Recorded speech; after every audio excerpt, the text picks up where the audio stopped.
था, ये पानी बन जाता है।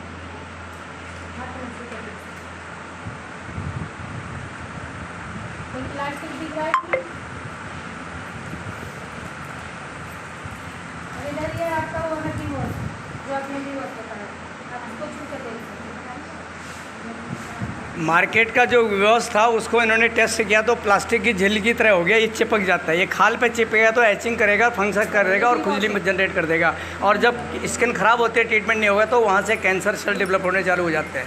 बॉडी में होते हैं लेकिन पता नहीं होता, वहीं से खाल पकने चालू हो जाते हैं, स्किन कैंसर को लीड करता है। लेकिन दूसरा आरसीएम का प्रोडक्ट है, बिल्कुल साफ़ है, आपके सामने टेस्ट है, ठीक है, अभी सामने स्टेज में करा गया बोतल से खोल करके, आप डिफरेंस पता कर सकते हो। ऐसे हमारे पास नैपकिन आते हैं, सैनिटरी पैड, बाज़ार में प्योर कॉटन नहीं होता, उसके अंदर प्लास्टिक की झिल्ली होती है, वो भी ब्लड इधर उधर रिलीज़ होता है, स्किन से टच करता है, पकाता है, क्योंकि उस समय रिलीज़ होने वाला ब्लड गर्म होता है, वो स्किन को करता है, इन्फेक्शन कर देता है, प्रॉब्लम कर देता है, कपड़ा ख़राब कर देता है, अनहाइजीन कर देता है लेडीज़ को। लेकिन अपने वाले प्रोडक्ट में नियॉन पट्टी है और प्योर कॉटन है, वो जेली बना देता है। जेली समझते, वहीं का वहीं लुगदी जैसा बना के दाना खंड बना देगा, न खाल पे चिपकेगा न बाहर बहेगा, रुई पे एब्जॉर्ब हो जाएगा, आपको पता भी नहीं चलेगा कि आपका पीरियड टाइम था।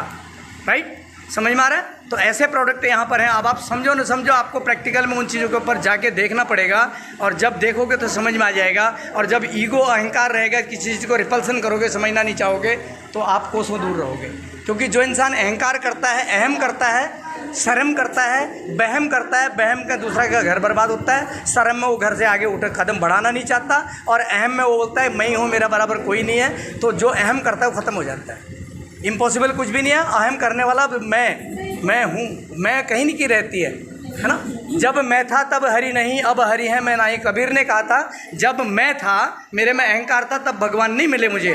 अब मैं हूँ, अब हरि है मैं नहीं। अब भगवान के दर्शन हो गए तो मैं ख़त्म हो गया, सब अंधियारा मिट गया जब दीपक देखा माई। जब ज्ञान रूपी दीपक मिला तो अज्ञान रूपी अंधेरा मिट गया है। तो उस कबीर पंथी के लिए भी समाज को सुधारने के लिए जोरदार तालियां बजा दो।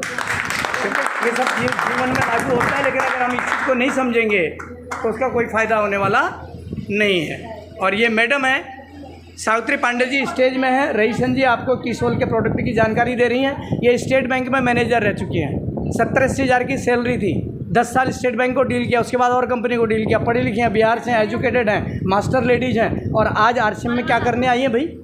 हम तो आरसीएम की बातें नहीं सुनते। आरसीएम का मतलब क्या है? रोटी कपड़ा मकान, राइट कॉन्सेप्ट ऑफ मार्केटिंग। बाजार में 5 लोग मिलकर खा रहे थे, 95 को चबा रहे थे। आरसीएम 95 को बचा रही है, 5 को भी कहते हैं रास्ते पे आ जाओ, अभी देर नहीं हुई है, होश में आ जाओ, अक्ल में आ जाओ। ये दुनिया का भला करना चाहते हैं, इसलिए 3.5 महीने 17,000 किलोमीटर पूरे हिंदुस्तान को जगा रही है। अगर वीडियो क्लिप देखो कि आज सूरत में है, कम से कम 17,000 लोग आज खड़े हैं उनके साथ, वहाँ पर मार्केट में, पब्लिक में, बाजार जाम लगा हुआ है। ये हो क्या रहा है? दुनिया को दिख रहा है कि आरसीएम क्या कर रहा है। लेकिन आरसीएम 2011 में बंद हुआ था, अगले दिन आ गया था, 2000 करोड़ का घोटाला कर दिया, मालिक भाग ना जाए, एयरपोर्ट सीज कर दो। चाल थी सरकार की, पैसा चाहिए था, सरकार दूसरी थी, नहीं दिया, क्योंकि 150 करोड़ लोग, 1.5 करोड़ लोगों का भला कर रही थी। बोला तुम तो 1 लाख को साल में नौकरी नहीं देते, हम इन लोगों को रोजगार दे रहे हैं, क्यों दें? तो क्या किया, पुलिस वालों को भेजा, रात को 12 बजे ताला लगा दिया, जेब में बोल दिया स्मैक पाई गई। अगर तुम्हें पुलिस ने पकड़ना है ना, हाँ भाई क्या जेब में, ये देख पुड़िया साला स्मैक निकला नहीं निकला, पकड़वा देगा। बाप बड़ा ने भैया, सबके बड़ा रुपया, कोई अदरवाइज न ले। आज पुलिस वाला भी अपना नहीं होता है, ठीक है। इस कंपनी ने डंके की चोट पर, मैं विटनेस हूँ, 7 दिन तक अनशन किया। गुरुदेव हमारे जलालुद्दीन सर बैठे, एक बार जोरदार तालियां बता दो। जंतर मंतर में 7 दिन अनशन किया, 16 दिन वहाँ रहे। अन्ना हजारे का 1 दिन का प्रोटेस्ट था। उस दिन के बाद गांधी मैदान जयपुर में 6 महीने रहे हम लोग। उस त्याग को देखते हुए सरकार की चूल्हे हिल गई, बोले एक करके आ रहे, ये तो रोजी रोजगार देती है कंपनी, नंबर 1 है। रिलायंस सबसे बड़ी इंडस्ट्री जो गवर्नमेंट को टैक्स देती है। रिलायंस के बाद दूसरे नंबर का टैक्स आरसीएम देती थी। उस समय हिल गए पेपर और न्यूज़ और अखबार झूठ लगाने वाले। क्या बोला था कि सरकार का गेहूं बेच रही है आरसीएम। आपने सरकार का गेहूं राशन कार्ड से लिया है, कैसा गेहूं होता है? सरकार की बोरियां श्री भी फूलती देखी है, कैसे मशीन से फ्री होती है। यहाँ पर 1 लाख बोरियां नेपाली वर्कर लगा करके सुतली से ऐसे बोली थी। बोला आज तक किसी खाद्य निगम ऐसे बोरी सिलती है तो दिखा दो, नहीं तो ब्लेम करना बंद कर दो। वापस मुंह की खानी पड़ी सरकार को भी। और आज आरसीएम के कमिटमेंट की वजह से इन 25 सालों के अंदर संसद में आरसीएम का नाम है, लीगल कानून बन गया, 3 साल की डिग्री बन गई इंस्टीट्यूट में। जैसे एमकॉम, बीकॉम, एमएससी, बीएससी करते हो, ऐसे एमनेट, बीएड के फॉर्म लग गए हैं। 1.5 लाख रुपये साल की सैलरी है। जिसको बच्चों को आगे आना हो ना, डिजिटल इंडिपेंडेंस आ रहा है, एटीएम आ गया, ऑटोमेटिक आ गया, गाड़ियाँ ऑटोमेटिक आ गई, बैग में नहीं हो गया, घर में चीज़ें आने लग गई, सब कुछ ऑटोमेटिक हो रहा है। आप कुछ नहीं कर सकोगे, रोजी रोज़गार ख़त्म हो जाएगा, सब ऑटोमेशन हो जाएगा। लेकिन नमक तेल आपके घर में रोटी बनाना कोई रोबोट नहीं आएगा, भूख पैदा करना और कोई रोबोट नहीं भरेगा, परमात्मा। मैंने कहा था इंसान की फैक्ट्रियाँ चलती रहेंगी, उसको कच्चा बंडी बनियान नमक तेल मिर्च मसाले वाले ये जो आइटम हैं 24 आवर्स के चलते रहेंगे। सैया भये कोतवाल डर कहेगा। अगर प्रोडक्ट बनते रहेंगे, इंसान परमात्मा बनाता रहे, तो ये दुनिया चलेगी नहीं चलेगी? चलेगी नहीं चलेगी? तो बीच के लोगों को छोड़ दो भाई साहब, जैन अग्रवाल प्रोविज़न, उनको भी बोलो सुधर जाओ, लाइन पे आ जाओ, राइट।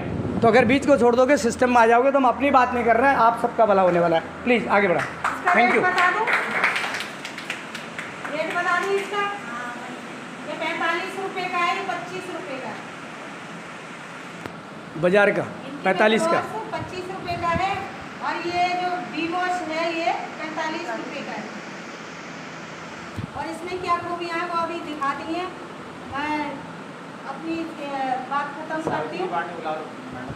और मेरे बीच में एक और महिला है जो हमारी बहुत ही जाबाज है, सावित्री मैडम। एक बार जोरदार तालियां सावित्री जी के लिए।